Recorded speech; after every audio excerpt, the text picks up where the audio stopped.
जे TETचा paper leak झाला त्यांचं जे आरोपी आहेत त्यांना भिवंडीतून अरेस्ट केला गेला आहे. त्यांच्यावर मोकोका कानून जे आहे ते लागू करावे, त्यांना अरेस्ट करून मोकोका लावावे हे आपली मागणी आहे. आणि सन्माननीय मुख्यमंत्री श्री देवेंद्र फडणवीसजींनी पण ॲश्युरन्स दिलं की असं जे करतात त्यांना काही टॉलरन्स आम्ही देणार नाही, सरकार देणार नाही आणि स्ट्रिक्ट पनिशमेंट जे आहे त्यांना देणार आहेत. आपले महाराष्ट्र पोलिसनी पण चांगल्या भूमिका वाजवली आहे. त्यांचं लवकरात लवकर अरेस्ट केलं आहे आणि जे असं आरोपी आहेत आता ते पोलीस कस्टडीमध्ये आहे आणि लवकरच लवकर त्याचं कोर्ट ट्रायल फास्ट ट्रॅकमध्ये सुरू होणार आहे. दुसरा प्रश्न असा आहे की शिवसेनाचे नेते उद्धव ठाकरे जे आहेत ते आज शिर्डीच्या दौऱ्यावर आहेत. काय सांगणार आहोत? बघा, याच्या आधी उद्धव ठाकरेजी ईशान्य मुंबईमध्ये गेले होते, संजय दिना पाटीलजीचे कॉन्स्टिट्युन्सीमध्ये गेले होते, आता ते शिर्डीला जात आहेत. हेच दौरा त्यांनी खासदार फुटणं आधी केला असता तर खासदार त्यांच्याबरोबर राहिले असते. आता फिरून काहीच मतलब नाही.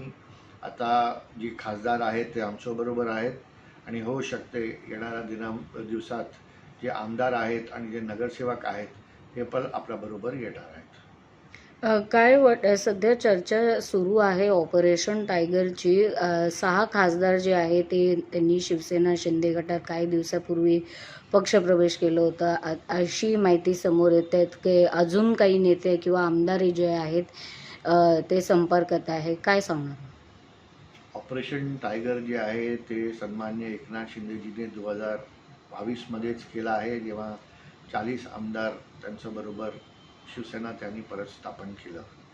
इलेक्शन कमिशननी आम्हाला सिम्बल दिलं, आम्हाला पार्टीचं नाव दिलं आणि त्याच्यानंतर 2024 ते 2026पर्यंत आम्ही 5 इलेक्शन आम्ही जिंकलो आणि उद्धव ठाकरेजी सगळे इलेक्शन हारले. आता जे तिकडे खासदार बसले होते ते पण नाराज आहेत, असंतुष्ट आहेत. त्यांना प्रगती पाहिजे. हे ऑपरेशन प्रगती आहे, ऑपरेशन टायगर नाही, ऑपरेशन विकास आहे आणि ते आमच्याबरोबर जुडले आहेत. येणाऱ्या दिवसात जे आमदार तिकडे असंतुष्ट आहेत, नाराज आहेत, उद्धव ठाकरेजींना ते भेटू शकत नाही, आदित्य ठाकरेजींना ते भेटू शकत नाही आणि ते पण तिकडे असंतुष्ट जे आमदार आहेत, नगरसेवक आहेत, ते पण एकनाथ शिंदेजीचं नेतृत्व स्वीकारून आमच्याबरोबर येणार हे आम्हाला खात्री आहे. मोदीजीच्या नेतृत्वामध्ये महाराष्ट्राचा पण विकास होत आहे. विकसित भारत 2047चं पण आमचं लक्ष आहे आणि डबल इंजिन जे सरकार आहे, आता ट्रिपल इंजिन सरकार, त्यातमध्ये भारतीय जनता पार्टी, शिवसेना आणि राष्ट्रवादी काँग्रेस अजित पवार आम्ही ताकदीने लढतोय, एकजूट आहोत, एकत्र आहोत आणि महाराष्ट्राची जनतासाठी, लोकहितसाठी, जनहितसाठी आम्ही काम करतोय आणि सगळे आमदार, सगळे खासदार, सगळे नगरसेवक जे आहेत ते आपल्या आपल्या कॉन्स्टिट्युन्सीमध्ये डेव्हलपमेंट करायला, विकास करायला, प्रगती करायला ते उत्सुक आहे आणि ग्रासरूट नेतृत्वाला ते स्वीकारणार. एकनाथ शिंदेजीचे नेतृत्व ते स्वीकारणार आणि फेसबुक लाईव्हचं जे नेतृत्व आहे उद्धव ठाकरेजी त्याचा नकार झाला आहे.